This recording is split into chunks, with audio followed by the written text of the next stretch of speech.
the United Nations Refugee Agency estimates that East Sudan has more than 100,000 Eritrean refugees. For over 40 years, they have been living in some of the worst conditions, neglected by most aid agencies. The Eritrean refugees issue is one of the biggest issues in the whole of Africa, maybe. Since 1967, when the Eritrean refugees start to flood Sudan, for reason the war has been between Ethiopia and Eritrea. Since that day, up to today, the people see the flooding from Eritrea. The refugee crisis in East Sudan is by far the longest standing refugee situation in Africa. 1,800 people arrive on a monthly basis to the camps, many of them fleeing forced conscription to the army, fleeing poor conditions, hoping for a better life for them and their families. Many are unaware of the realities of what camp life is all about. Many are born within the camps. They grow up, they marry themselves, they have children and even grandchildren. For them, this is the only life that they know. I don't think I've ever seen anything which really matches the destitution and poverty and difficulty that they are going through.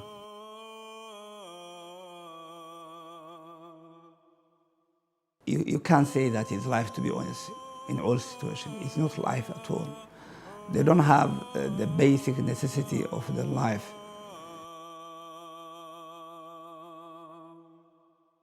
Life in the camps, as I saw it, was about two main things. First of all, it was about survival.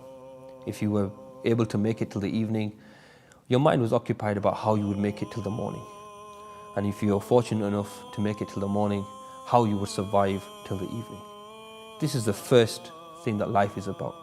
Secondly, it's about waiting. You wait for a handout. You wait for some food aid to arrive.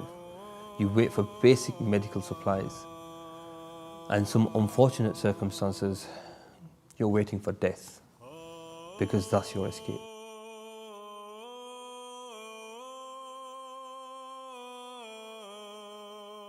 The kind of need that is just simple food and clothing, because these are the kind of things that allow them to live from one day to the next.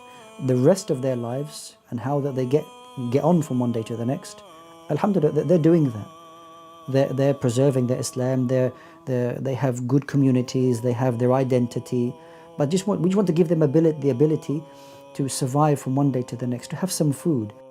One home that we visited, if you can call it a home, was of a woman who had 4 children.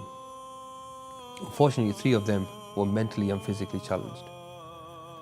So much so that they were tied to the beds that were in the house to stop them from harming themselves and stop them from running away.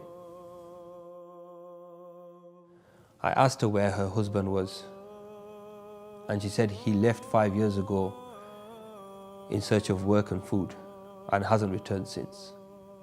And for that period of time, she had spent looking after her children. Regular food to families like this will ensure that at least the children that they have, they're able to look after. At least the situation that they're in is not made worse with the absence of food.